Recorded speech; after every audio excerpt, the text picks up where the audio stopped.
Boko Haram? Why is there Al-Shabaab? Why is there a war in northern Mozambique?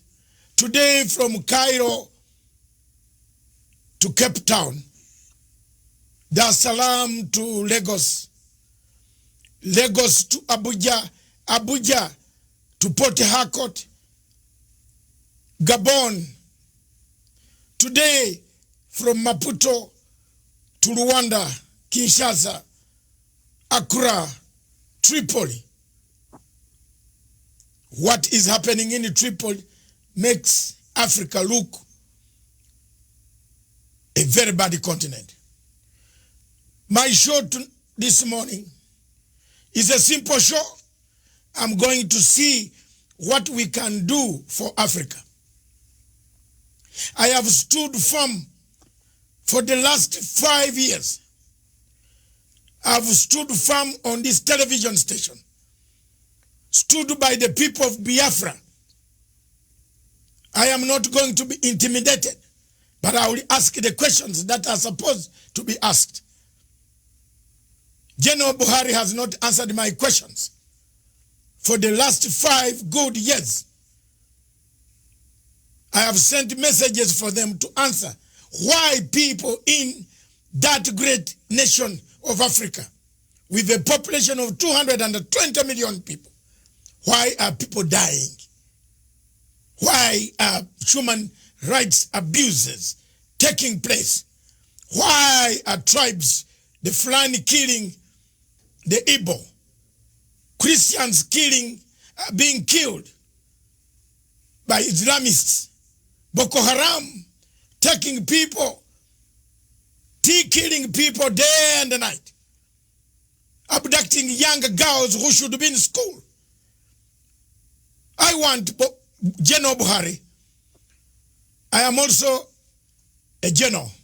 I left the army with a rank lower than yours, but in the rank of a brigadier general by rebel activities that I've conducted worldwide to struggle, the struggle for my country.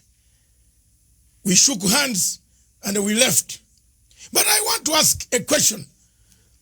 Why have you left Nigeria to collapse, an economic big hub for the people of Africa? We look at you with the huge population, and you are there as a president, claiming to be a president. That you have no moral authority. You promised people in your first term, General Buhari, that you will finish Boko Haram in 100 days. Are you part of Boko Haram? These are the questions that I want to put across. Our television station wants people to understand why Nigeria is collapsing, why Nigeria is disintegrating. Is there a state called Nigeria anymore? Because I don't see it. It has fallen to bandits, hostage takers, kidnappers, Boko Haram, people coming, corruption, people coming in the southeast killing people. The people of Onitsha. I have a friend in Onitsha who always documents everything. And by the way, Buhari, I'm also an international lawyer. I'm waiting for Fatou Bensouda to leave the scene. If they have spared you there, I'm going to take you there. I have a right as a citizen, as a member of the United Nations, as a member of International Criminal Court. My country has signed a signatory to ICC. I'll deliver you there.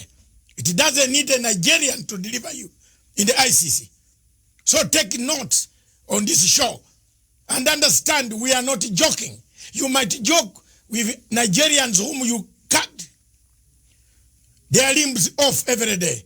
But some of us are going to take serious international channels to make sure that you land in, whether you wait as a president today or a former president, you will be answerable to the atrocities that you have committed against the people of Nigeria and the Biafran people. Thank you very much. My guest today in the studio, whom I'm interviewing, this is the general headquarters of Punchline Africa Television. We want to take the opportunity to thank the government of Republic of Kenya, the East African community, the African continent, for listening to our plea, giving us the freedom to discuss issues that destroy Africa. We have no regrets for stating statements truthfully what is going on in Africa. The truth is that there is no Nigeria anymore. And if Africans are waiting for Nigeria, and they go to AU and they say, we have Nigeria, we have Buhari, maybe we have Buhari 6.1 feet, but we don't have Nigeria. I have no good words. His Excellency, President Buhari, has to pull up his socks. We are crying for the Nigerians, for the state of Nigeria. It is collapsing. The killings, the murder, the rape, the defilement, the destruction of property, the slaughter of youth, because of one thing they ask for, freedom to express themselves, is what makes me very upset. But let me cool down and I come to my guest. My guest today is Mr. Mazi Nnamdi Kanu, the leader of indigenous people of Biafra. Welcome to the show, Mr. Nnamdi Kanu. Thank you. Thank you very much, sir. And thank you for having me on your wonderful program today. It's an honor I've been looking forward to for a very long time. For very many years, we've been watching you, and I'm glad to be here today. Thank you very much. Today, we are honored, and we want to start off by giving you a chance for us to know you, because many of my people in Kenya, and as you are aware, Kenya is a member, is the chairperson of Africa Peace Security Council. The authorities in this country, Kenya, are watching. They want to know the difficulties that you have. Two, Kenya also has a lot of Nigerian refugees who have come to Kenya to apply for asylum, especially from the southeast of the Biafran area. They are here, and we should not keep quiet and tell lies. There are many here. They want to know in East Africa, in Uganda, in Tanzania, in Zimbabwe. I've found very many of them. Zimbabwe has given them a lot of asylum. We want to know you. Who are you, sir? I am Mazi Nnamdi Kanu, the leader of the indigenous people of Biafra, IPOB. I represent every aspiration and hope that over 70 million people harbor all over the world.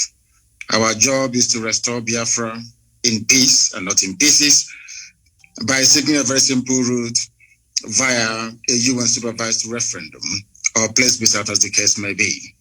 We are here to restore our land to the way it was before the white man came. What we are doing is nothing against Nigeria per se. What we are trying to say is Nigeria as presently constituted is not working, and we are doing all we can to try to raise the levels of human development, of our understanding, education, health sector, the economy, and all the rest of it. If we continue to remain in Nigeria, not just are we going to suffer, but the whole continent of Africa is going to suffer as a result, as a consequence of the ineptitude, the corruption, the backwardness, the retrogressive mindset of the people who are presently in charge of that very place. Initially, most people tend to see us as not being Pan-African enough. I am a Pan-Africanist.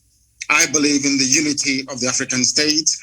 My preference will be for Africa to have one nation, one government, one people, even one language if that is possible. I am a subscriber to the very fine influence of Kiswahili amongst the people of East Africa. And I wouldn't mind if that were to be the lingua franca for sub-Saharan Africa. I don't mind at all. but we must face reality and we must face facts. We as Africans are tribal by nature. We are ethnic by nature. That is why every Christmas, every Easter, every celebration that we have, we go back to where we come from. We go to our villages, we go to our town. That is who we are, and we're not going to deny that. What we are trying to do is to reassert who we are before the white man came and destroyed every vestige of honor and dignity that we once had. And in Biafra, we are going to restore that. And from Biafra, the rest of Black Africa will also be free. Thank you very much. Thank you very much for explaining the position of Pan-Africanism. Because critics talk about, as much as we are Pan-African station, we always talk about Pan-African unity. But I've argued my case before the AU, and they said, you cannot talk of Pan-African unity. One part of Africa is bleeding. How that cannot be. In Nigeria, there's one party bleeding. In Gabon, Cameroon, there's one party bleeding. We can't talk about Pan-African and leave people who are bleeding. I am happy that you have touched the word Pan-Africanism. Many Africans, including your former leaders, have said Nigeria needs rearrangement. I picked something from you. I want to see this rearrangement. What is this? Babangida. Former President Babangida said Nigeria needs a rearrangement. Yes. Because it can't work anymore. The marriage cannot work. It is true that the marriage cannot work. It is true that the people, the Igbo, are discriminated. When they go to Abuja, they are told go home. Where yet the home is Nigeria. Abuja is Nigeria. I've done investigative work undercover, and I've discovered all these things. I'm not being told by you. But I've been with my Nigerian people who have actually ended up being discriminated in their own country. So given this scenario, I want to find out from you, from what perspective do you think Africa should come in, the whole of Africa should come in to bring the plight of the Biafran people, the indigenous people, whom you have been fighting for? How do we come in as Pan-Africans? How you can come in is by doing what very courageous leaders in Africa did in relation to the case of South Sudan. Because in the case of Nigeria, the center can no longer hold. Everyone knows, the whole world is aware of the fact that we are ideologically, psychologically, culturally, religiously, and socially diverse. There is no meeting point. It's a very good thing that you talked about East Africa, for instance. In East Africa, there is some semblance of cohesion because Kiswahili is the lingua franca. Perhaps somebody from Uganda may understand somebody, or let's say some people from Tanzania. Some Tanzanians may be able to understand somebody, let's say, from Rwanda, because they speak the same language, they have the same understanding. So that is the basis for building something called a national cohesion. In the case of Nigeria, that is conspicuously absent. It doesn't exist. Now, the fact of the matter is this. Africa, the way it is presently set up and constituted, are merely colonial constructs, where you have people coexisting happily together. Perhaps they are very fortunate. In the case of West Africa and Nigeria in particular, I have nothing, and I repeat, nothing in common with your average Fulani person. I have more things in common with even a white British person than I do with a Fulani person. I mean, we have nothing in common. Their value system is markedly different from ours. We cannot see eye to eye. I give a very simple example. The recent case of the banning of the movement of cattle on foot in the southern part of Nigeria, for instance. In the north, that is a normal thing for them to have. But in the South, it is absolutely strange having people walking around your neighborhood with AK-47. At the slightest provocation, they kill people. That type of culture is alien to those of us from the South. And that's what we are trying to say. And it's a very good thing that we are not alone in seeking for a distinct, or should I say, separate identity. Our Oduduwa, our Yoruba brothers are also asking for the same thing, because they too have come to the realization that this Nigeria is unworkable. The Middle Belt is doing the same thing. It is not born out of hatred for anybody. That is the mistake that people keep making all the time. Most analysts and, should I say, news journalists tend to think that somehow we hate Nigeria. Of course, that is not the case. What we deplore, what we detest and cannot live with is the level of hypocrisy, the level of ethnic jingoism going on, being, of course, perpetrated by the Fulani people.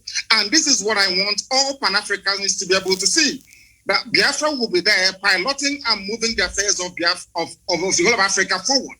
Because we have said it repeatedly, without Biafra standing on its own, the rest of Africa will continue to suffer and to flounder. And for us to be able to get to where we are supposed to be to, there has to be a very comprehensive and holistic rearrangement of the present state of Nigeria. You are well aware. I ask you to go and read at the comments and statements coming from Katrina Lang, the British High Commissioner to Nigeria, for the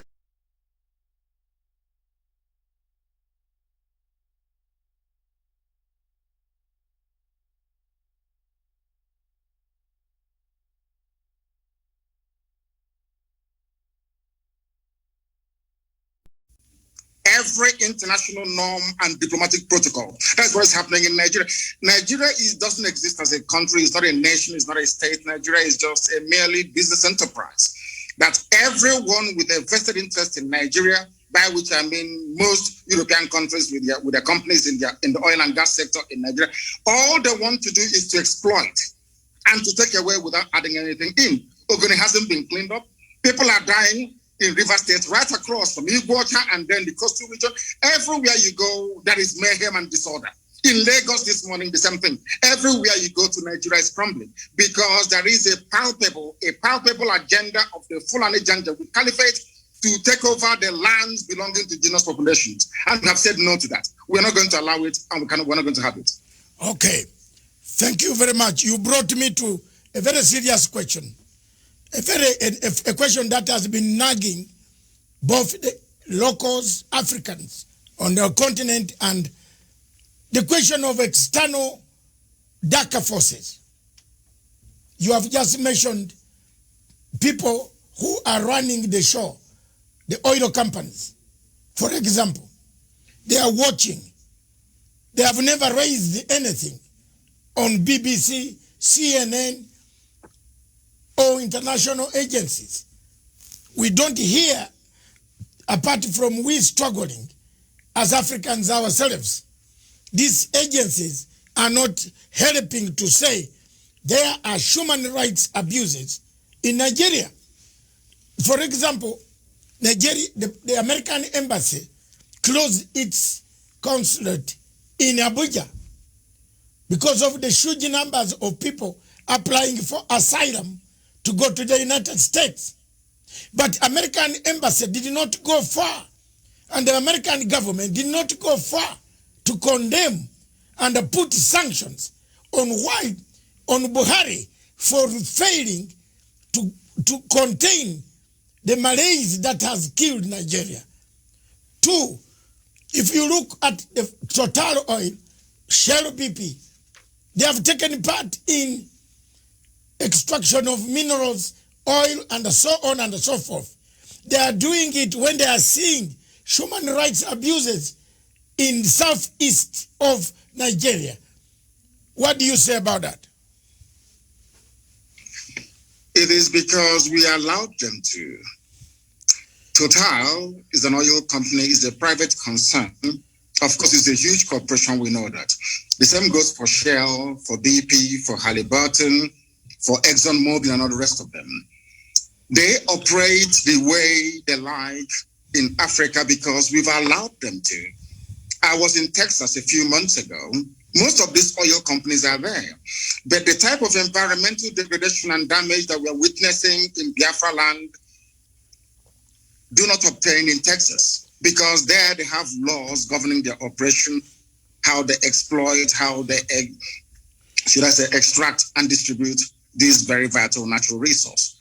But because Nigeria, I think it's a cliche that Nigeria is corrupt. What people don't understand is the depth of the damaging effect of corruption that you have. And I'll give a very simple example. We cannot expect white people to have regard for us when we do not have regard for ourselves. That can never, ever happen. Do you know that in Nigeria they import fuel? Are you aware that Nigeria imports petrol? Yes, I've seen the queue. I've seen the queue at the petrol station, yes. Do you know that Nigeria imports kerosene? Oh. They have 5 viable state-of-the-art refineries. Not one of them is functioning, not one single one. When white people are operating in such an environment, seeing how foolish and how stupid the entire country is in terms of their priorities, how do you then expect them to have respect for you or have regard for you? They can go into our land, they can pollute it. Katrina Lang, the British High Commissioner to Nigeria, can be running the show, or she likes, because there seems to be a recognition that these people do not reason like human beings. That is the fact. That is the fact. Tell me what an ambassador will be doing, crisscrossing the entire nation, telling them how to run their security architecture, telling them who to kill and who to spare. Our lawyer had the mom killed 2 days ago. Barrister Okorafo, the mother was assassinated only 2 days ago. All because he was exposing what the army is doing to innocent people. That tells you all you need to know about Nigeria. Nigeria is an albatross around the neck of Africa. Nigeria is the only country in Africa actually dragging Black Africa backwards because of their ineptitude, because of their criminal mindset, and because of the drive of the Fulani to dip the Quran in the Atlantic Ocean. That is the problem. There is nothing wrong with Islam, don't get me wrong. There are some very wrong interpretations of the religion of Muhammad that the Fulanis are using as the driving factor in their push to take over the land belonging to indigenous people all across Nigeria. They've done the same thing to a relative extent in the Middle Belt. They took a chunk of Yoruba land in Ilorin, where they have an emirate today.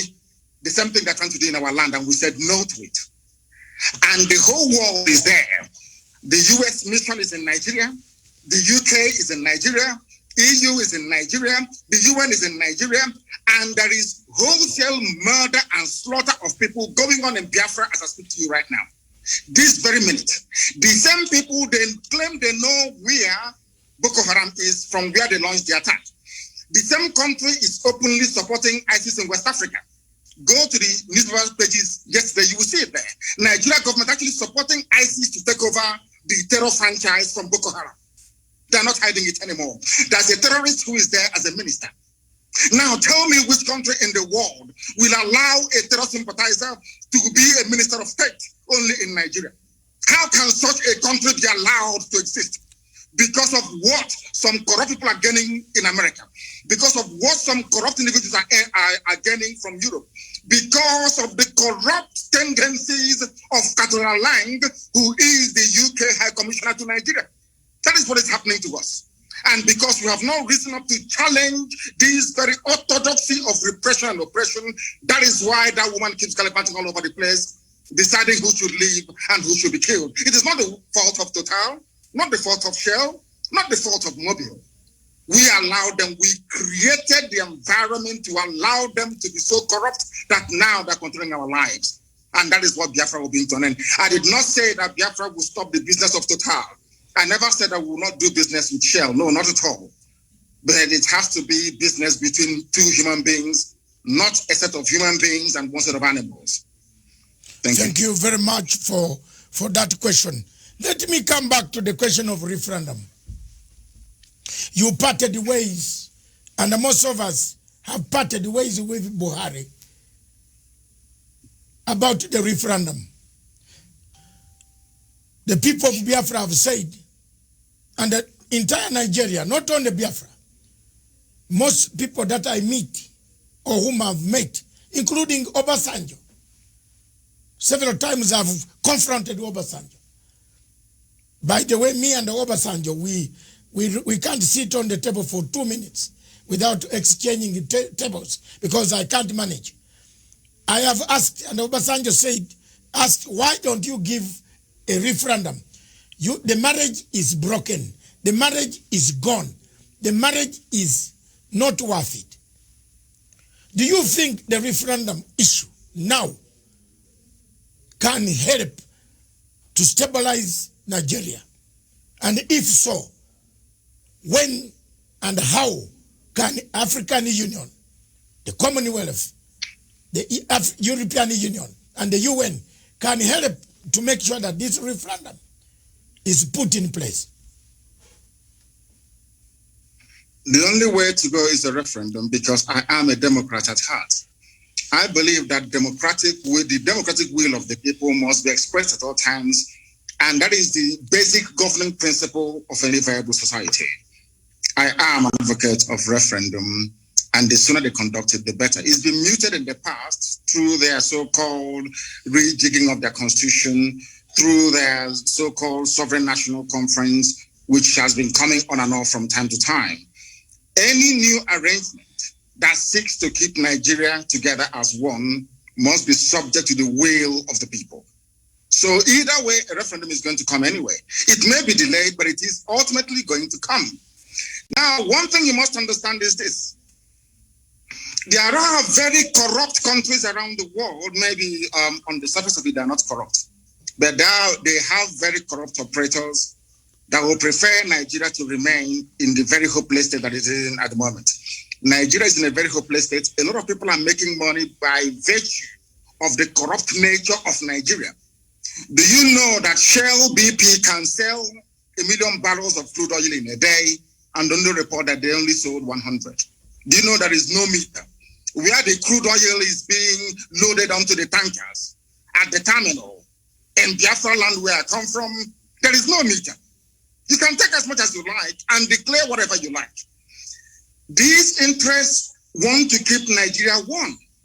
Every ambassador to Nigeria gets a welcome handshake of $1 million. Once you're posted to Nigeria from a well-to-do country, so to speak, the ambassador is bribed immediately there and then. That is how you start your work. You will not believe what I'm about to tell you. Do you know that the U.S. ambassador to Nigeria organized, or should I say, convinced the Biden administration to allow the U.S. military to come for an exercise in the Gulf of Guinea in order to checkmate Biafra and Ambazonia, freedom fighters? The same people did not go to the north, where they have Boko Haram, where they have ISIS, where they have Ansaru, where they have Fulani headsmen terrorists. People tormenting, killing, raping, kidnapping, and pillaging on a every blessed day they do this. Do you know that it is not the recommendation of the U.S. ambassador to Nigeria that U.S. must commit their troops to the north? But they are in the Gulf of Guinea, exercising, saying that we're there to fight crime both on land and on sea. But there is no crime going on. The places where the crimes are going on are all in the Sharia north. And I want to bring you back to this idea of referendum once again. Do you know that the Northerners, the Fulani people, they agitated for Sharia in the 12 northern Fulani-controlled states of Nigeria, excluding Middle Belt? Do you know that your good friend, as you are saying, Obasanjo, gave it to them? It's not my no referendum. They're your good friend because I hate him more than you do. Okay. The man is a joke. Let me tell you this. Do you know that the Fulanis campaigned, including Buhari, of course, the late one who is in Saudi Arabia somewhere in a shallow grave? Do you know that these people campaigned for Sharia to be introduced in Fulani-controlled northern states? I think about 12 or 13 states. There was no hoo-ha. Nobody opposed them. In other words, the Fulanis themselves have divided Nigeria into two by virtue of their insistence on having Sharia.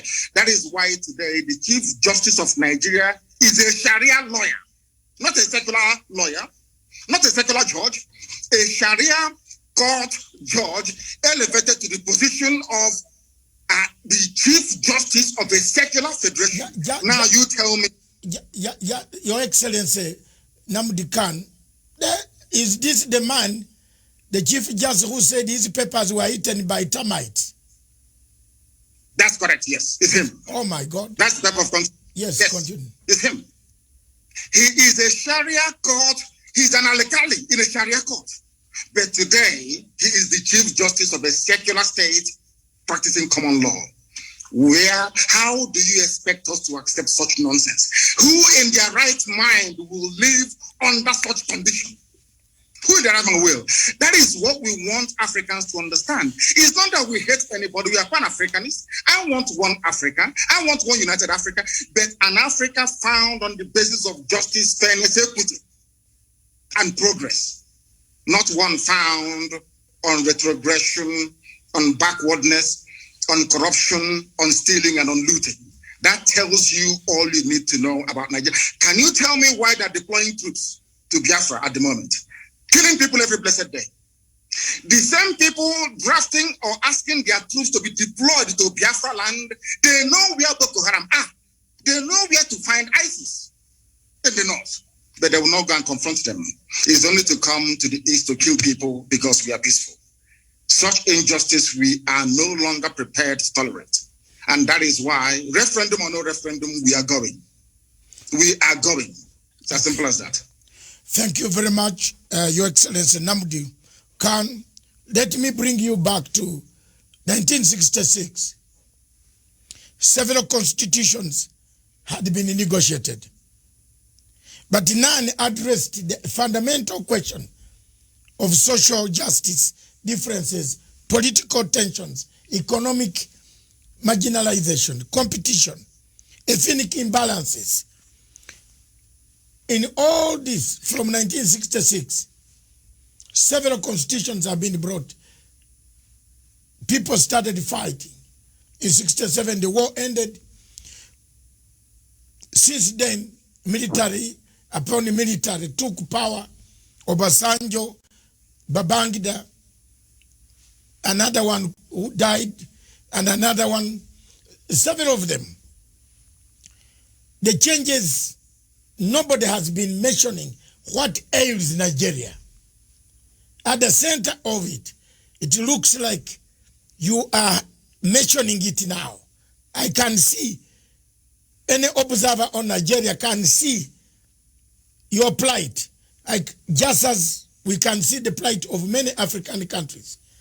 When you talk of 13 states having Sharia law, a Chief Justice who says his papers were eaten by termites becomes the Chief Justice based on Sharia law and using Commonwealth common law. Now, should the changes be made and should the adjustment be made, is there any hope that Nigeria remains alone? This is a question from a very senior head of state in Africa. He has asked me just now, I should put it to you. It's from southern part of Africa. Can Nigeria remain together in case these are addressed? Yes, sir. It is up to the people of Nigeria to decide if they want to be together or not. During a referendum or a plebiscite, I'm only entitled to just one vote. Only one vote. It is now left for the people to decide what to do. That is why we said to Nigeria, we don't want to break away unilaterally. We want it to be done with the consent of the people. And during the early life of this APC terrorist regime in Nigeria, they did actually mute the idea.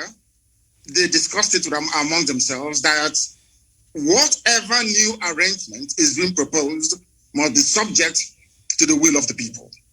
I will say to that question, let the people decide. Anything they decide, I'll go with it. Anything that people come together to decide, this is what we want to do, I will submit myself to because I am a Democrat. What I'm trying to say is that the present condition of Nigeria is no longer tenable. It is no longer tenable. It cannot be tolerated any longer. And that's why we're doing what we can legally and legitimately to bring it to an end. Okay. Let's come to African Union. President Uhuru Kenyatta is the chairperson of Africa, or Kenya is the chairperson of African Union Peace Security Council. He is the chairperson of all peace and security arrangement in Africa. He is also a member of United Nations Security Council, representing Sub-Saharan Africa. He has huge numbers of Nigerians seeking asylum every day in Kenya, Uganda, Tanzania. What do you want him to hear? What do you want him to hear now?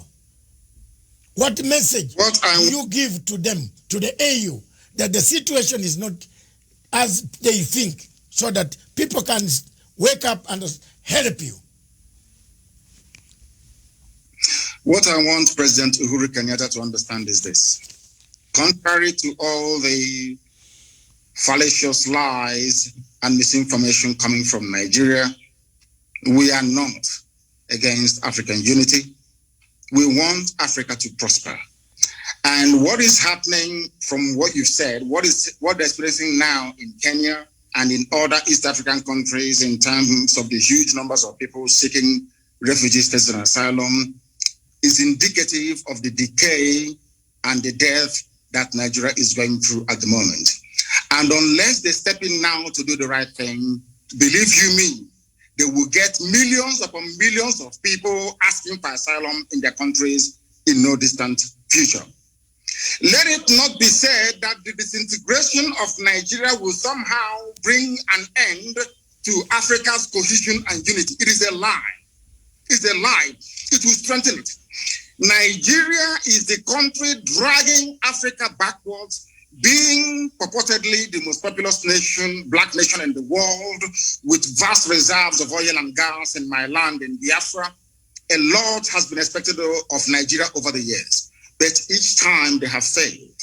If you go to a place like Rwanda that I'm sure you have been to, if you go to Kigali and see what Paul Kagame has been able to do with meager resources that they have, I am sure the same transformation is taking place all across Ethiopia, taking place all across Kenya. You can see viability of economic life and prospect. None of that exists in Nigeria. They only sell crude oil and they import everything, including refined petrol as well.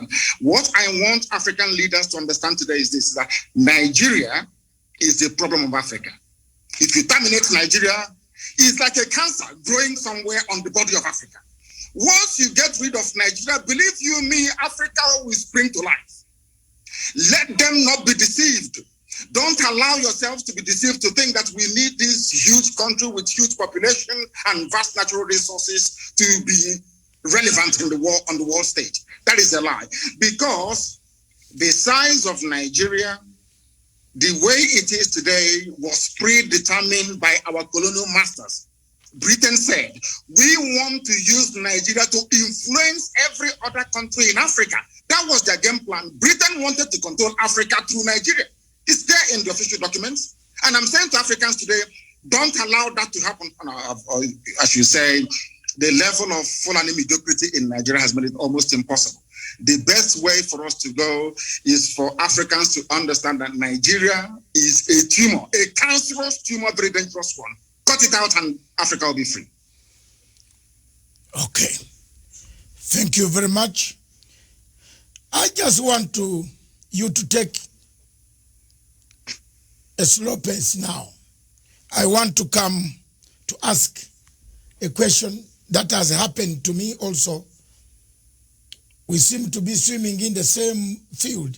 That's why you see we are the same. The loss of your parents. You did not attend. I also did not attend the death of my father. I have never buried him. I am in the same category like you. I want us to go slow and say, you were not allowed to attend to bury your parents. How did you handle this I know I am slightly older than you in years. I have handled. Are you sure? Yes, I am. Are you sure? I'm 65. My goodness, you look very young. Yes, I'm 65. And that's very good. I have, when I lost my parents, I was also in exile in Britain, and I could not bury them. How did you yourself handle this matter, and how do you encourage others? There are millions of refugees on the African continent, in South Sudan. Some of them don't know where their parents are. But the people have gone to make political leadership, but they have forgotten accountability. That's why South Sudan peace process is collapsing, because there's no accountability. So how did you handle that? And did it encourage you and give you resolve to keep pushing for a better Nigeria or a better Biafra? Please. It kept me pushing for a better society for everybody. Everybody, not just within Biafra or within the wider Nigeria, but across Africa as a whole. Because what concerns one black person actually should concern another black person as well.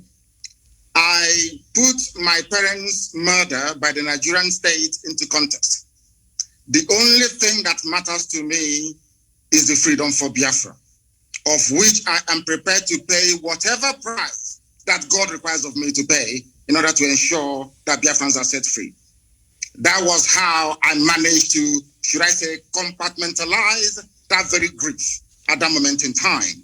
And I might also add that my mother-in-law is dead as a result of the same thing. 2 days ago, one of our lead attorneys, they actually threw a hand grenade into the mother's car and killed her and burnt her body only 2 days ago. I see these things as necessary sacrifice that we must go through in order to restore Biafra, that is essentially the kingdom of God upon the face of this very earth. For that, we are prepared to pay whatever price that we are called upon to pay to ensure that the people of Biafra and every other ethnic group being oppressed in Nigeria and wider Africa is set free. That's my mindset. And that was how I dealt with it. As horrible as it was that I couldn't attend as the first child and as the first son, my father's burial, my mother's burial, but I see them as being very essential sacrifices that one has to make in order to ensure that his people are set free. Thank you very much. I am also the first son, so maybe that's why I started fighting for the Biafran people. Let me come back, take you back to the question of Boko Haram. Yes. You mentioned one point which is very clear. Security agencies across Africa would like to know what ails. Why is Buhari? By the way, is Buhari, or we have a problem here? Because a human being should understand that people are dying. The army, Nigeria has a huge army. Is the army a coward? Are they cowards? Do they protect who? Are they protecting the territory of Nigeria? How does the army allow people to come and kidnap citizens, take them, then in piecemeal release them 2, 3, 4 back? Who are these? Is it an internal collaboration between the army, Buhari, and his generals? Who is commanding this army? Surely the army that cannot even rescue 5 students from girls who have been abducted. What type of army is this? Is there a bigger thing than Boko Haram? I have been requested by another reader from Tanzania to say, why is this Boko Haram menace never cleared? Why is Nigeria not asking for external help to come in to help them? Is it because they want it themselves? Please shed some light to our viewers. I want Africans to understand one fact today. The entire terror architecture in Nigeria is hinged on the political aspirations and hegemonic tendencies of only one tribe, the Fulani. We have no issues with the Hausa, the Bachama people, and all the rest of them. It is the Fulani. And this game plan has been in existence for a very, very long time, nearly 200 years ago. And they must execute it. I want Africans to understand that only the Fulani tribe alone financed and sponsored almost 6 terror groups exclusively by themselves. Before Buhari came into power in 2015, he said, at the height of the insurgency, an attack against Boko Haram is an attack against the North. I will leave that to one side. I want your viewers to understand something today, which previously maybe they may not have been aware of. Do you know that Boko Haram nominated Buhari as their chief negotiator in 2014-2015? Are people aware of that at all?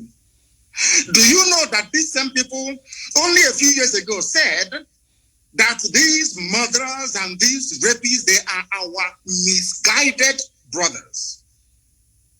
Do you know that their so-called Sheikh Gumi, who happens to be very close to the presidency, I need you to understand this very clearly, the one negotiating with the bandits, are you aware that their recommendation is for ISIS and Boko Haram to merge together, that they can come south?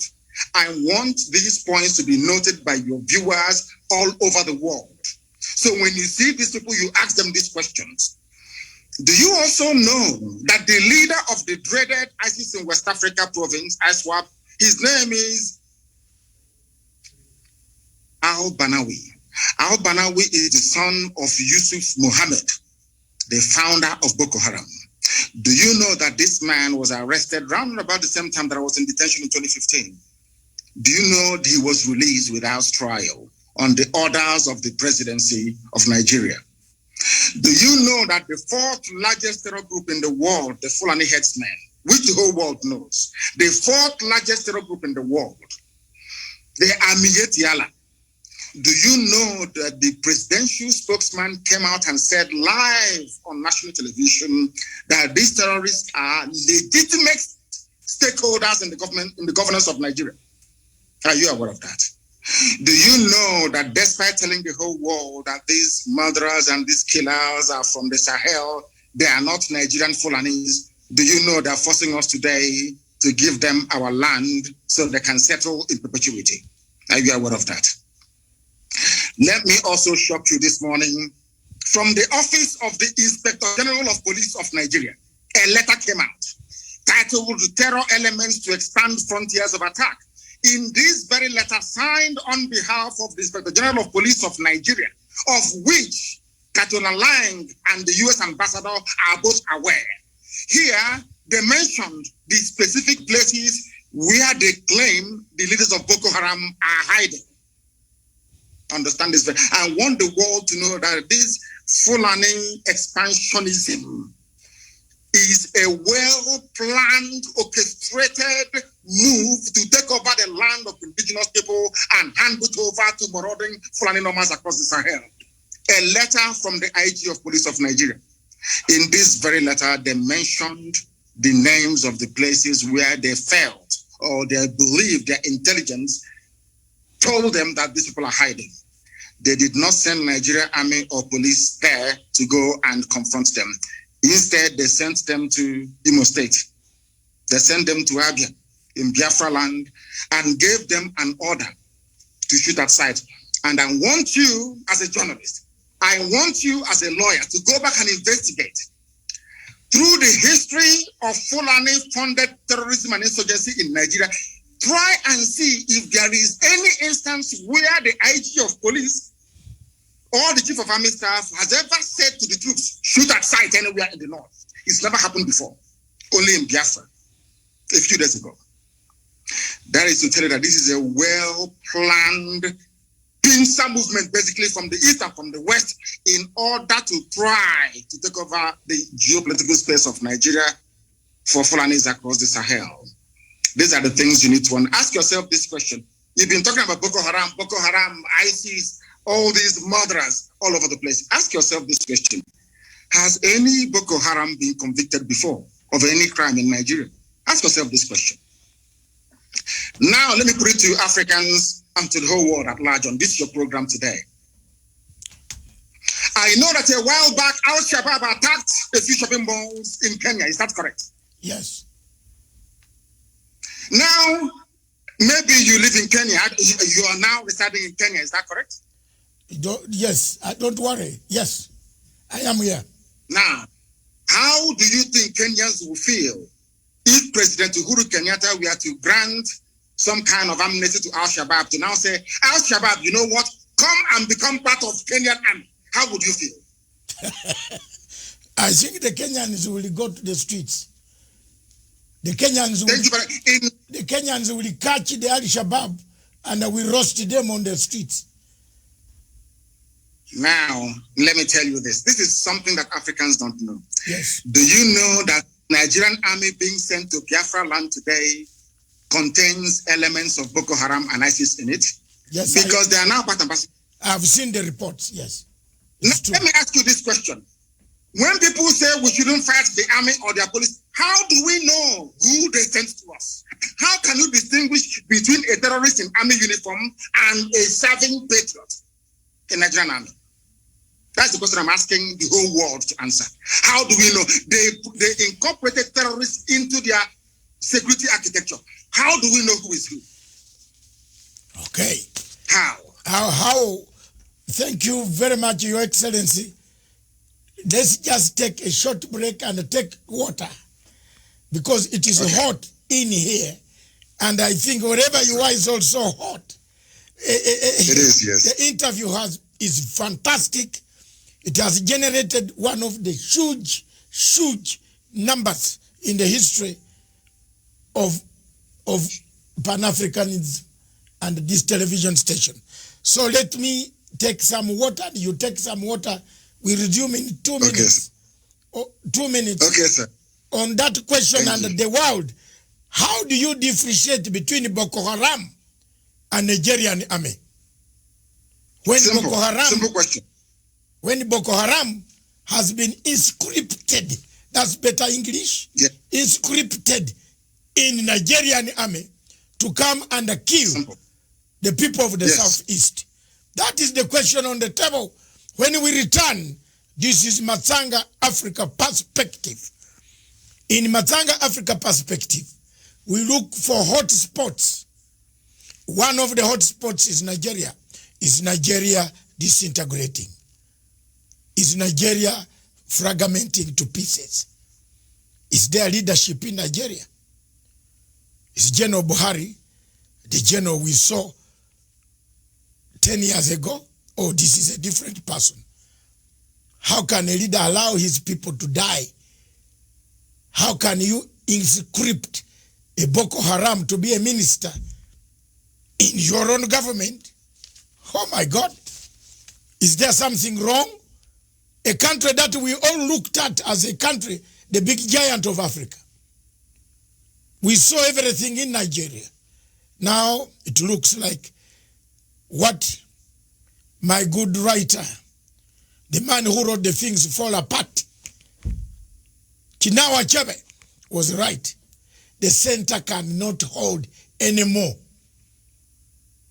This state is going. Don't go away.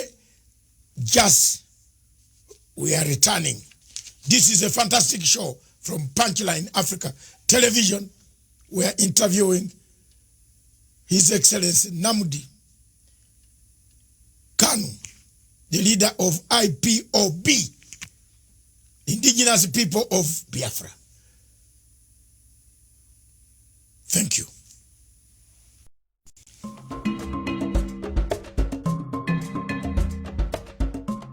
In the system of the Nigerian army brought them back without remorsefulness. They have not done any reconciliation. and they are then being hired to destroy and kill other people. We have invited, and we shall invite more people to talk about this. We shall invite any other person who wants to discuss the issue why Nigeria is collapsing. A state the center cannot hold anymore. With us in the studio and away taking questions from us is none other than the leader of IPOB, Indigenous People of Biafra, His Excellency Mazi Nnamdi Kanu. Welcome back, sir. One question. Thank you very much. One question after the break. We had to go for some water because it was becoming hot here. To hear that Boko Haram is part and a parcel of the government of Nigeria. It is something that has sunk my heart. I don't know. But I am very shocked. Let me come to this. There is a feeling that time has come. And I will keep on going back to this question. That the United Nations, the 5 permanent members, are part and a parcel of our problem. Now, because you can't exclude any, China is already in Nigeria also. Russia is in Nigeria. America has been there. Britain is there. France, through Total Oil, their presence is there. And a candid question comes. We touched it, then we went away. But it is coming back from the questions I've read during the break.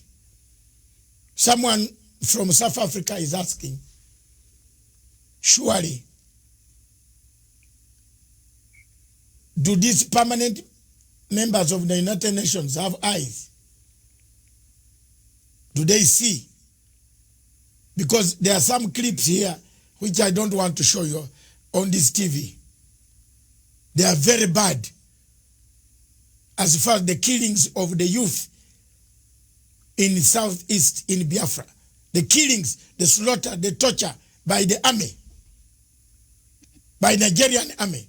How they tie youths on their Land Rovers and roll them around the villages. I get these pictures every day from Onitsha. These are not photoshopped. These are real things happening in Nigeria.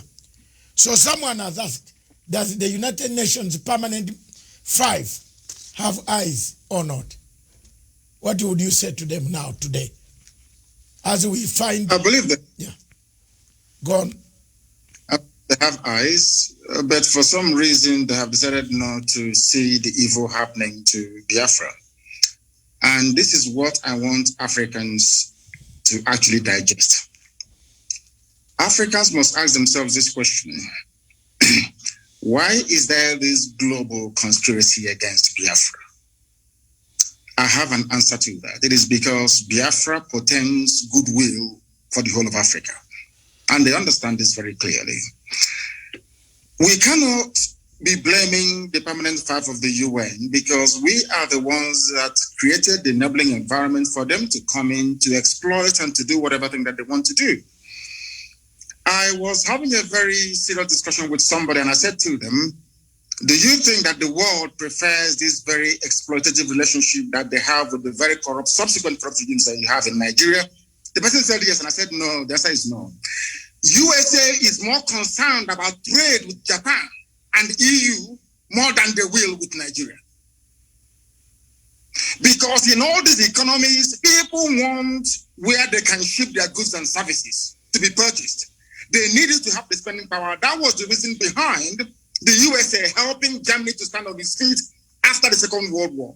The reconstruction of Europe by the US government was driven by economic self-preservation.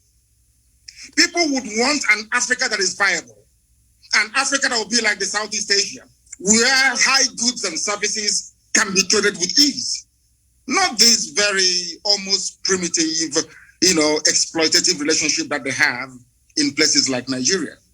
I don't blame China. I don't even blame Britain. I don't blame Halliburton, USA.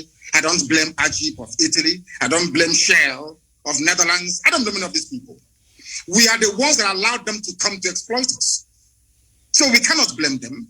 See, in life, when you allow yourself to become a victim and you keep playing the victim card all the time, your mindset will go into a very vicious cycle of this victimhood, and you can never come out of it. And I'm saying to Black African people all over the world, if you believe in the equality of every man born, if you believe that all men were created equal by God, then anything white people can do, so also can you do it. If we cannot do what Europeans can do, what Americans can do, what South Americans can do, what Asians can do, we cannot lay any claim at all to human equality. It is our fault, not the fault of the permanent five. I go back to what I said before. It was these same people that gave oil and gas concessions to the United Kingdom. That was why they prosecuted the Biafran war for them. It wasn't a white man. These were black people. Gowon is a black man. It was Gowon that said no to restructuring. Obasanjo fought on the side of the colonial masters. That is the history of Africa. Joining your oppressors to defeat your own people. That's exactly what is playing out in Nigeria. Nothing more, nothing less. I cannot possibly apportion blame to anybody whatsoever. We should be blaming ourselves, because in Africa, we tend to blame other people all the time, whereas the fault lies with us. The fault is ours. I remember one thing that the Chinese government said in 1999 when they took back Hong Kong. Chinese government said the 100 years of shame has come to an end. They never blamed anybody. They never blamed the British. They blamed themselves for losing Hong Kong in the first place to the British. And that is how real men should be able to appraise their condition. That we are poor, we are ravaged by poverty, disease, ignorance, and backwardness in Africa is our fault. Not the fault of the Europeans. If we decide to rise up tomorrow to say enough is enough, believe you me, we can transform Africa within only 2 years. After all, Paul Kagame is doing something in Kigali. Why can't we replicate it everywhere else? We must learn to put our people first. When a head of state gets up in the morning and buys a property in Europe, what do you expect? That means you don't love your people. When he gets up in the morning and decides to buy a private jet, that means he doesn't love his people. And these are clear facts. I cannot blame anybody for our plight. I blame ourselves for it. And that is why we are rising up. And I want to make this thing categorically clear so that the whole world can understand me. It doesn't matter what they do. It doesn't matter what the greatest powers on this earth does in relation to Nigeria. Biafra is going to be free, or we all die in the process. I swear to God Almighty in heaven. Death is better than what we are passing through right now in that zoo called Nigeria. And we must be free. I said must. We are not begging anybody for it. Before the white man came, there was Biafra.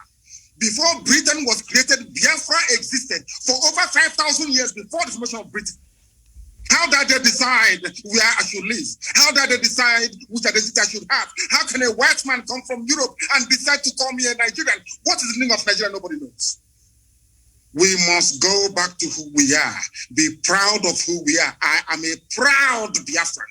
I can never be a proud Nigerian because the name Nigeria has no meaning. No meaning whatsoever. Not even in Swahili, it has no meaning. How can a white man come and create a country for me in Africa and I be holding their flag running up and down saying this is my country? Who said so? Can I go to Europe and create a country in Europe for them? On what basis is our argument of human equality when Europeans can come to Africa and create countries? We cannot go to Europe to create countries. How can that be equality? Oh. That is why racist towards us. And that is why we must rise up now, not tomorrow, to support Biafra. Biafra is the beginning of the true emancipation of black people. Ask Julius Nyerere and he will tell you. Thank you. Julius Nyerere, indeed. In 1967, the late Julius Nyerere was the first man with Dr. Milton Obote. That's why I, on this microphone, I still carry the flag of Dr. Milton Obote. They are the first countries in Africa to recognize Biafra. So in case people are asking why we have interest in Biafra, I follow both the leaders because I have lived in Tanzania and I am a Ugandan. And I live in Kenya. I live in Europe. I'm a global citizen. I follow Pan-Africanism. Indeed, one other question before I bring this to your side, you address your people, and then we make it, call it a day. We have covered most of the things. Some of them you will bring them in your own address, which you will be given a chance to do so in 15 minutes also. There are so many ways, constitutional ways, of struggling for freedom. I believe you know where I'm going now. Of course, yes. We have tried. For over 10 years, you have tried. You have done so well. You have awoken the people and said, wake up. We are being slashed one by one. Buhari has allowed people to buy daggers. You know, I saw my investigative journalist came across 100,000 daggers. How do you buy daggers for who? You import daggers. Are there so many cows to slaughter in that place? I looked at it and said, these are daggers to come and kill other people. If the constitutional route of referendum fails, what other constitutional means would you use? We insist on constitutionality. Yes. And we are going to have it. When Reverend Dr. Martin Luther King started to try to rearrange the social order in America, some people felt it was impossible to do, but eventually he succeeded. When Nelson Mandela, and I'm sure your good self, and all other anti-apartheid campaigners started, even with the support of Margaret Thatcher and Ronald Reagan, this is something people don't know, that Ronald Reagan, a very powerful president of the US, and Margaret Thatcher, of course, the young lady, they all supported apartheid South Africa. They did. They were the ones that labeled ANC a terrorist group. Some people don't know this. It was only a few years ago that the name of Mandela was, should I say, erased from the logbook of terrorists in the United States of America. People don't know this. We are going to insist on what is ours and what is right. We've been occupying our land in perpetuity since the creation of man on this very earth. Somebody came and decided to change our identity, and we said no. The person said, okay, if I'm leaving, I'm going to hand you over to a more brutal caretaker, which are the Fulanis in this case. And that is why they're killing us and killing us till tomorrow. I want to draw your attention to something very, very critical. The order given by the Inspector General of Police of Nigeria to predominantly Fulani soldiers and Fulani police people to go to Biafra land to kill people. Had this announcement been made by any other police chief anywhere in the world, believe you me, there will be someone to appear in hate the next day. I want to read for your audience. I'm going to quote him verbatim what he said. The IG of police in Nigeria said, he's a Fulani man, mind you, don't mind the media shout, do the job I command you. If anyone accuses you of human rights violation, the reports will come to my table and you know what I will do. So take the battle to them wherever they are and kill them all. Kill Biafrans all. Don't wait for an order. What another order are you waiting for when Mr. President has ordered you to shoot anybody carrying AK-47 assault rifle? Quote me, even a dead policeman can be tried and dismissed from the force, and his family will not get his benefits. And this is from a police chief. Do you know the funniest thing, or should I say the most astonishing thing of all? The EU has a presence in Abuja, in Nigeria. The British High Commissioner is there, Katuna Line. The US ambassador is there. They've not said anything at all. In other words, that leads us now to believe that exactly what happened between 66 and 1970 is about to happen again, which is kill as many Biafrans as possible. I want all Africans to understand this, that this very policy of genocide and slaughter is sanctioned by the US ambassador in Nigeria, sanctioned by the UK of all people. Tomorrow they'll be singing songs of praise about human rights abuses, what China is doing, what is happening in Gaza, what is happening in Rohingya. But in Nigeria, they sanction the killing of Biafrans in broad daylight. What sort of justice is that, I ask? And I want Africans to know, to ask themselves this question: why is it that the USA and Britain wants this very tiny country to be squashed and killed? What is it that they have that is driving them so mad? Because the future progress of Africa lies in the land of Biafra, and they do not want black people to be developed. That is why they're doing what they're doing. Look at a whole, should I say, high commissioner running all over the place, telling the country how to be run. The same things that Kwame Nkrumah, Julius Nyerere, Azikiwe, all of them, Patrice Lumumba, Jomo Kenyatta fought. The same thing that Mandela fought. Black people are now tolerating it. The same thing we are fighting. We want independence, we want self-rule today, this very morning or afternoon or evening. One woman is crossing the whole of Nigeria, telling the Nigerian police who to kill, telling them who to shoot at. Now tell me how I can be in a country where the chief of police have targeted my people for extermination and the whole world is quiet. Tomorrow they'll start blaming us for one thing or the other. But we're not backing down because Biafra is coming, and I assure you no Jupiter can stop it. Thank you. Thank you very much. I just want to ask my final question. What does the future look like for Biafra? I'm interested in that. What does the future? Because let me come first. I've struggled for Sudan. My television and my TV struggled for Gambia. You remember you were listening to me when Yaya Jammeh switched off all television stations in Gambia. I took my satellite quietly in Gambia. And Yaya, with all the army, could not know that I was broadcasting from his own place. I took my satellite phone and we did help to liberate Gambia. I'm proud that South Sudan today,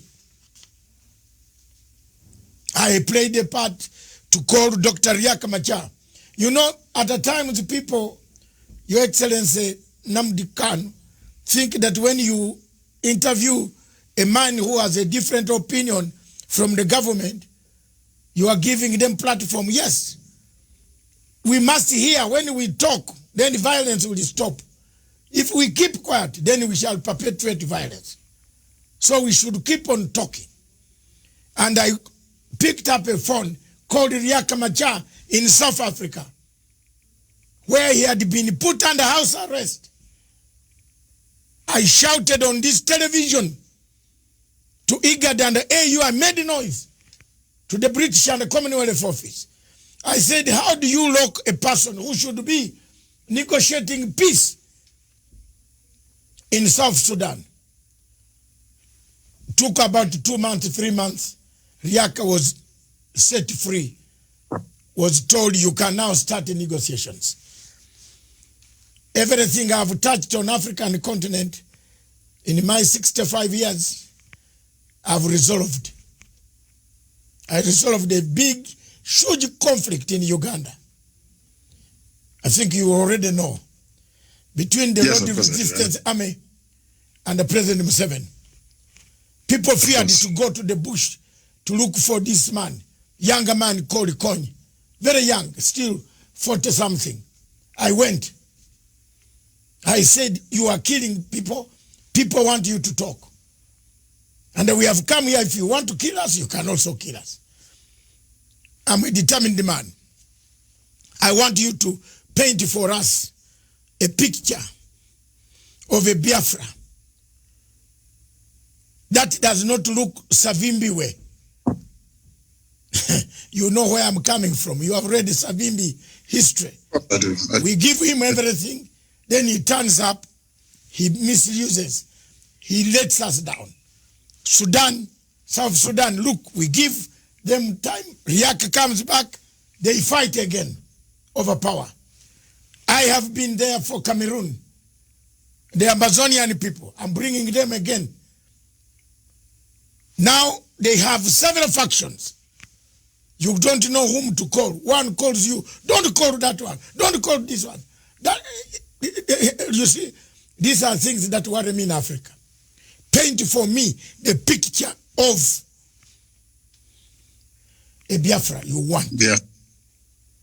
Whether today, tomorrow, whether you are there or not there, whether I'm there or not there, we want to see the picture of a Biafra. I love the people of Biafra myself. I love them with the bottom of my heart. From the bottom of my heart, I love them.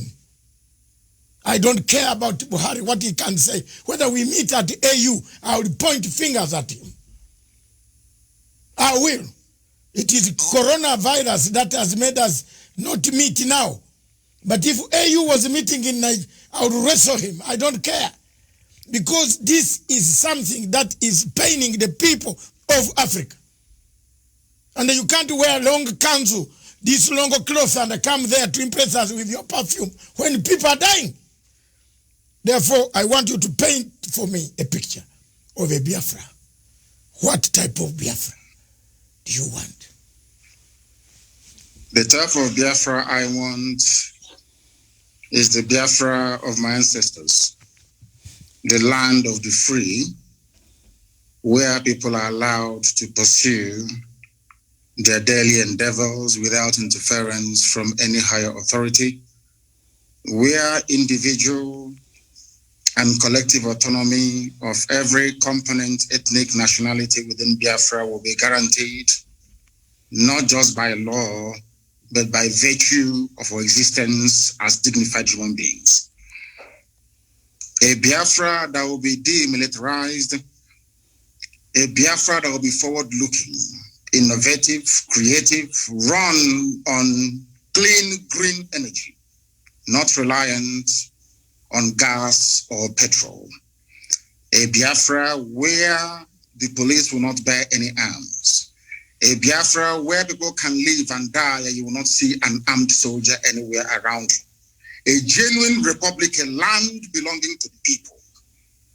We are going to cement this in the way we structure our society. A Biafra that will attract inward investment. A Biafra that will consider every necessity of life as being a human right. Not just in words, but in deed. A Biafra where there will be no strife, no rancor. A Biafra where all men and women will be equal, regardless of their religion, their sex, their creed, their orientation. A Biafra that will maintain open borders to every black soul on the face of this very earth. I do admit that geographically, in terms of landmass, we may not be that huge. The Biafra will operate, or should I say, run an open door policy. Every black person on the face of this earth will be an honorary citizen of Biafra, as long as you're not tainted by terrorism. That is the type of Biafra we want to run. A Biafra where Europeans will sit back and say, we never knew that such innovation and creativity will be possible. A Biafra that, should I say, the likes of Rwanda is a forerunner to, because today they are doing very well as well. That is the type of nation we are going to build. A truly democratic nation, not through the force of arms, but through dialogue and negotiations at all times. Nobody's going to lord it over anybody else. My ancestors never did. That is why we remain the only people not to conquer any other piece of territory, and nobody conquered us until the white man came and our temple fell in 1904. That is the land we're going to go back to. A Biafra of very many nations, a Biafra of autonomous nations within, governing themselves according to their own rules, where nobody will sit at the helm of power and dictate for others what to do. And we are going to accomplish it by the grace of God Almighty in heaven. Now, I know that constant references are being made to Southern Sudan. But I want to let people understand that even after the USA became free from British colonial rule, they also went through a very bitter civil war. And that did not stop them today from becoming preeminent in every sphere of human endeavor, militarily, economically, socially, in every way. So I do believe very strongly that Southern Sudan will rise up to be strong once again. All these are teething problems. You also mentioned the issue of factionalism. It is when people put the interest of themselves and their controllers well and above that of those that they are serving. That is why I said, and I have said this repeatedly, I will never ever lead Biafra politically. Once Biafra is restored, my job is done. I want to be able to prove to our people what sacrifice means, so that those who will come after us will know how to treat our people with respect and with dignity. The thing about Africa is somebody gets into power and they want to stay there forever and ever, see if there is something in it. The little work that I'm doing for Biafran people is very tiring, very, very stressful. Sometimes I don't even know how these presidents manage to sleep. Maybe they don't love their people that much. If you love your people, you cannot sleep at night. Any president in Africa who's not suffering from high blood pressure, you are not sick. That means you're doing something wrong. You're not doing what you're supposed to do. If you're concerned about your people, then I expect you to be very ill at all times. So that is the type of Biafra that we need.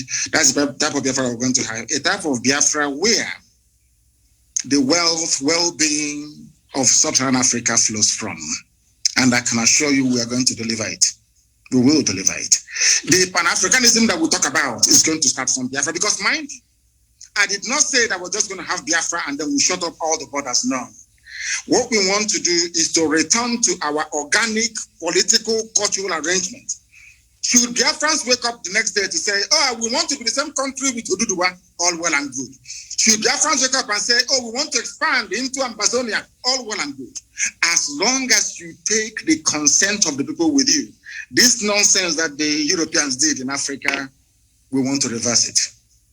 That God Almighty heaven may look down and be very proud to say that at last, I have people who are after my heart. And that's what we intend to do with Biafra. Thank you very much. Thank you very much. Viewers, we seem to have covered most of the areas. It is the first time and it's not going to be the last time. Until we liberate, until we achieve the objectives, the aims, the vision of a better people on the African continent. His Excellency Mazi Nnamdi Kanu will return at one time to give us his other views. By then messages, today the leaders in Africa watching for your information, I linked this to South African President Ramaphosa. I linked this to, of course, the president here.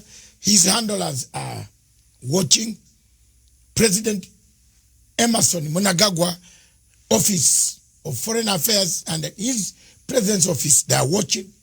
Several SADC members and several African, Your Excellency, the Pan-African President in Kampala, President Yoweri Kaguta Museveni, he has added another name, which is very complicated. Is watching. He's interested in the Pan-African views. They are watching. They watched. But I want now to calm down and slow down and give you chance. Give you another 5 to 6, 10 minutes. Enjoy them. Tell your people the message. Send it to them. Billions of them, millions and millions of them. As we talk in Onitsha, in Abra, in all those places, in all those states, in Southeast, those who are suffering under the heavy, disguised Boko Haram terrorists who have invaded, they are embedded in Nigerian army, coming to kill people. Give them hope. Give them hope that salvation is on the way. Give them hope that tomorrow will be a better tomorrow. Give them hope that Africa is aware. Give them hope that the world is not doing nothing. What we have done today has enlightened so many people, so many countries that have Nigerian refugees who are fleeing because Nigeria is disintegrating. They are benefiting from this program. And it affects the security of the entire Africa. This floor is yours. Take it away. Thank you. Thank you. Thank you for having me on this program. I've been a very big fan of yours for very many years. And I have studied you extensively. Once again, accept my most humblest respect to you and to the entire crew that put this thing together today. I want our people to understand one very thing. At the end of this very race, Biafra is going to emerge. It doesn't matter what anybody does. And to our African friends and brethren, I want them to also understand this. We talk about Pan-Africanism. Pan-Africanism cannot take off without Biafra, because we do need a genuinely free country in Africa to be able to drive that very critical and important initiative. We are seeking to build a country that God Almighty in heaven will be very proud of. And though the Janjaweed, the Fulani Caliphate, have sent their armies of conquest into our land, that this very day, we don't even know if those who are killing us are doing so on behalf of the Nigerian state or they're doing it on behalf of the Islamic Caliphate. Because as we well know, ISIS is now in Niger State. Very soon they'll be in Kogi, and then from Kogi they'll come into Anambra, and the real war will begin. Remember, very many years ago, I told you one very critical point for you to bear in mind at all times. So basically to guide you in all your deliberations and your thinking about Biafra. They're going to kill us. That is true. But that is not going to stop Biafra from coming. We are going to do all we can to defend our land and to defend our people. The whole world may appear to be against us, but we have done nothing wrong. That is the most frightening thing about this whole thing. If you ask the world, what did Biafra do wrong to you? Nobody can tell. Nobody can actually explain to you properly, because they want a world where very illiterate nomadic set of people will be in charge of governance, where you have refineries and they're no longer working, where you produce oil and gas but still import kerosene and fuel for your cars, where they want to impoverish the people. For those who may not be acquainted, or should I say familiar with the book that one of our very good friends wrote in years gone by, Walter Rodney.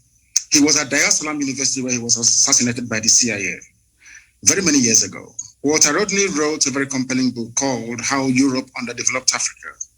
What we are witnessing today is precisely what he was trying to explain to us. If you allow yourselves to be taken over by greed, by self-preservation and the trappings that you find in North America and in Europe and in Far East Asia, you will never ever develop your land. We are fighting for Biafra that we may restore our lost dignity. We are fighting for Biafra that Black people all over the world may be set free at last. We are fighting for Biafra not that we may have or commence the building of a large empire, not at all. We are asking for a Biafra where we can live and die with a semblance of dignity. Because right now people are dying, but there isn't any dignity. We must stand very tall and very strong, resist our enemies. That thing that we are thinking now that is impossible to accomplish very soon, you will say it. We must remain resilient. We must remain devoted. We must remain unflappable. We are not going to retreat, not one iota. If at the end of this race there is only one Biafran man and one Biafran woman left, may they continue to expand. They killed us, 5 million of us, after the war. After the war in 1970, we had lost 5 million people. But there we are still the largest ethnic bloc anywhere in the entire Nigeria. Because God is faithful. And at this very critical time, this very Elohim that we worship is not going to abandon us. I'm not saying we're going to fold our hands in prayer and fasting alone. No, we are going to do what we have to do to ensure the survival of our race. An attempt has been made in the past to exterminate us. The British supported the killing and the mass slaughter of Biafrans because of crude oil and gas. That Ojukwu told Harold Wilson, we cannot give to you. This resource belongs to the people, and that was the end of it. And he said, because of that, we're going to kill you. And sadly, Britain is still doing something till this very day. A supposedly civilized and advanced country, aiding and abating the slaughter of an indigenous population because of oil and gas. Therefore, I'm asking all of you to remain very resolute, to remain very strong. Do not allow yourself to become distracted. We have almost won. As Dr. Matsanga said here a short while ago, we have awoken the consciousness of not just ethnic nationalities within Nigeria, but the entire African continent as a whole. We have won the debate. Now is the time for us to restore Biafra. And once that is done, believe you me, everybody will come to Biafra and to pay homage. Or should I say pilgrimage in this case. So we are winning. Many are dying, I know that to be true. A few days ago, we lost the mother of our very, very formidable barrister, Okorafor. But that's not going to stop us, because I know that they will kill us, we will kill them in the end. Biafra will come. And Biafra is very, very close. I want our people to develop the mindset of the Afghanis. Never say die. There were a group of people called the Mau Mau in Kenya. There were a group of people called the Kumeko in our land. These are the two people that fought the British to a standstill. Go and ask anywhere. And the remnants, of course, of Benin Kingdom. We must acknowledge them because they also fought very gallantly as well. We did not fight because we didn't like the Bible that the white man brought to us or the whiskey that accompanied it. We fought because we are free people. The time has come for us to restore the kingdom of heaven upon the face of this earth. The time has come for Biafra to be reestablished. The time has come for Black Africa to be free. The time has come for every Black person, regardless of where you are in the world, to stand tall and to say, I am an African. Remain very strong, remain very resolute, and may Chukwukika be with you all. Thank you. Thank you very much. Thank you, sir. Thank you very much. Before you go, I would like to show you the newspapers in Kenya, in Nairobi. You are very far. You must be missing some of these papers. The Standard. Can we, production team? I'm on the ground now. The Standard newspaper in Kenya. The headline here is not on the Biafra, where we still have. The only problem in Kenya, we don't have a crisis of dividing a nation. We have the Standard newspaper said, who failed Uhuru? The blame game. That's the headline. But one key thing that stands out in the newspapers, why we are struggling to put Africa in order, is His Excellency President Uhuru Muigai Kenyatta last night opened one of the biggest ports in Africa. You talked of Nigeria having oil, but it doesn't have even petrol at a petrol station. Jesus Christ.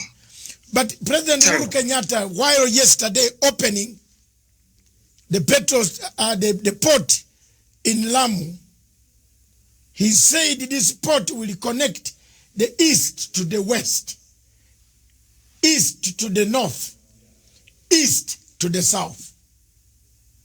That is the thing that we have here now in Africa, in East Africa. We want to thank President Uhuru Kenyatta again for putting infrastructure for people to get in a car and take 10 days and arrive in Anambra. Is it Anambra? Yes. That's right. Yes, that's right. That's yes. what we want. I have been sent so many messages from Dubai. People saying in Anambra, they are married there. Kenyans, Nigerians have married a lot of our people from East Africa. And I hope one day for us, my children, also one of them, my daughters, is married to an Igbo person from Onitsha. Wonderful. We know how to take care of our wives. We are united. Another newspaper says good things about Africa. The Lamu port roars to life with the president is good.